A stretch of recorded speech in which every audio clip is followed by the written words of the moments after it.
As far as my personal interest in working with people with Asperger syndrome, I have always been interested in the brain, and Asperger syndrome is a neurological condition. I want to make that very clear. It is not a mental illness. It's a neurological condition. Because I had worked with many children who had neurological disorders, such as Tourette's syndrome, I ended up seeing a lot of people on the autism spectrum early on in my career and became very interested in working with them. Dealing with the loneliness. For many of the young men and young women that I see, they want to connect so badly. And so they will almost seek out things in desperation. The internet is certainly something that they use and misuse, and they are not aware of all the pitfalls of the internet, and that people are not always who they present themselves.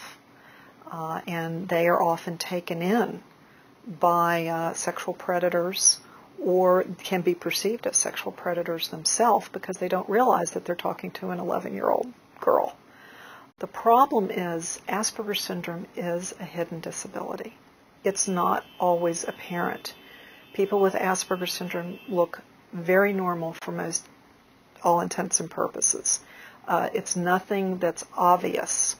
And when you start having an interaction with a person with Asperger's and see the rigidity and things of that nature, sometimes a trained professional like myself says, I'm dealing with a person with Asperger's. The topic of our show today is autism. To help us with this very important topic, we have with us one of the world's experts, Dr. and Professor Doris Trauner. Welcome. Thank you. Dr. Trauner is Professor of Neurosciences and Pediatrics at the University of California, San Diego. So you are uniquely poised to talk about some of these things. Take us through sort of the worst to the best and the different functioning levels. That's correct. The worst is the child who doesn't say anything, who doesn't make eye contact, who doesn't seem to be aware that anybody else is around, who sits in the corner and rocks or does some other repetitive behavior. But that is actually the minority of people with autism. You move up from there to the child who is able to make some eye contact, is interested in some interaction, usually with the family members.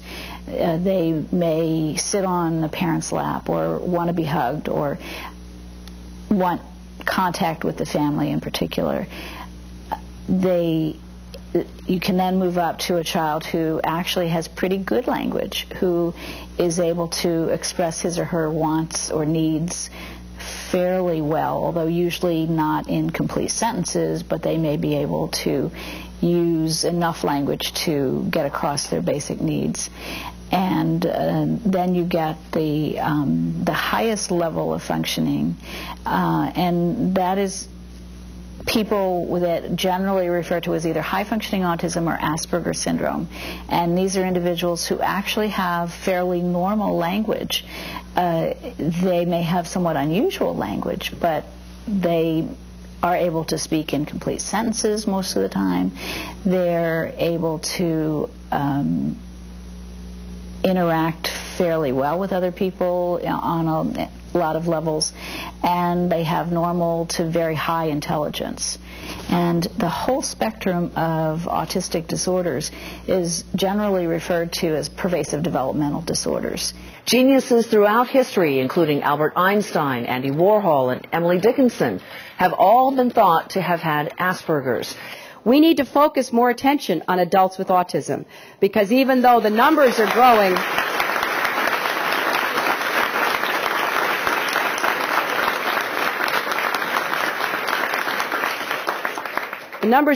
of our children, but those children are growing up, and many of them have much greater potential than they've ever been thought to before.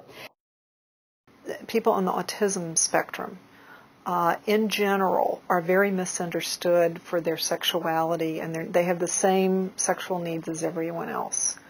But they are lonely people, frequently.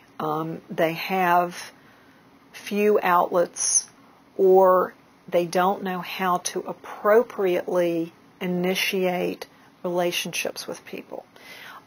This starts out for men with Asperger's in high school. We've also had women with Asperger's have this problem of quote-unquote stalking. They would develop a very intense crush on someone, and they would constantly call them, follow them. The other issue for people with Asperger's is not knowing what's appropriate, not knowing how to make a sexual advance to a person, not knowing what's appropriate to touch and what isn't appropriate to touch.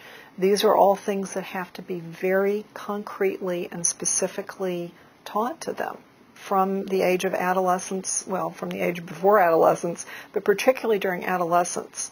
We've had young men that thought it was perfectly okay to touch a woman's breast, and that is not socially acceptable in our society. Because of their wanting to please and wanting to be liked, because people with Asperger's are frequently lonely.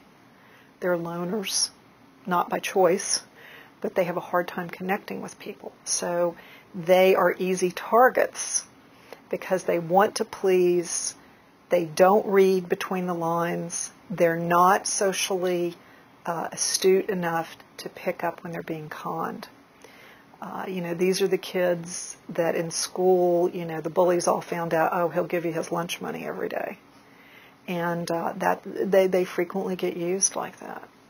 But they are very trusting and do not automatically see people that you and I would say, oh, there's a red flag there. This person is not to be trusted. They have a hard time understanding deception in general. That's another part of their disability. There are a number of reasons that people with Asperger's seem to have conflict with law enforcement. The first reason really is that they do not understand authority.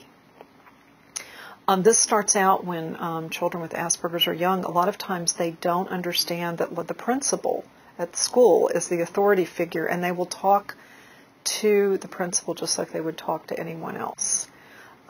Whereas the other kids at school are fearful of that person because he's the boss, he's the authority figure.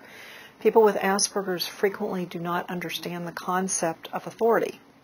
I do not think that people with Asperger's syndrome have, violent sexual tendencies at all. I don't think that they are people who are more likely to sexually offend. But I think that because they don't have the right guidance in this area, that they frequently are misperceived as being predators and stalkers.